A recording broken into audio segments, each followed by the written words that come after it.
Ici, Pays Basque. Jusqu'à 9h, Ici Matin.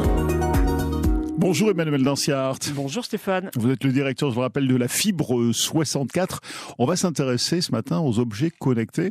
Pouvez-vous nous expliquer, Emmanuel, ce qu'est un objet connecté finalement ? Alors un objet connecté, c'est un objet capable de communiquer de façon autonome, sans intervention humaine. Il collecte, transmet et parfois reçoit des données via Internet ou un autre réseau. Cela peut être une montre, un robot aspirateur, une console de jeu, une caméra.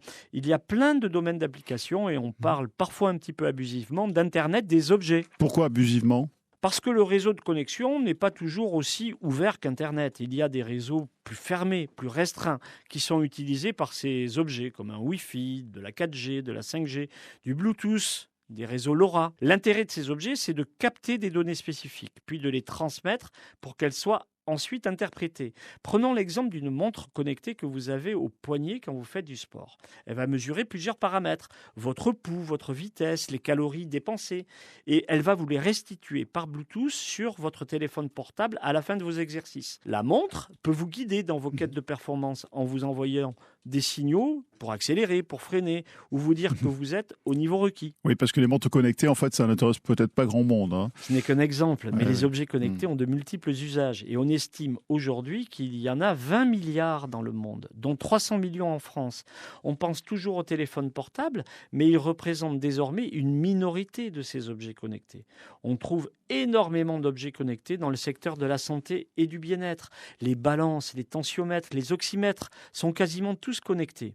Ils sont très implantés également dans les transports avec les multiples usages des GPS connectés à des satellites.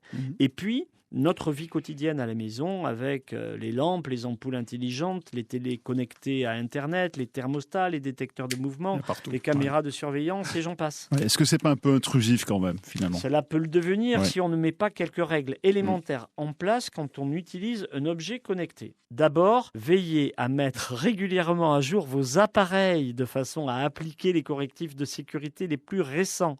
Changez les mots de passe, généralement peu complexes, qui sont proposés à la première utilisation de l'appareil. Évitez, sauf si vous le souhaitez ardemment, bien sûr, exposer les données captées de votre appareil sur les réseaux sociaux.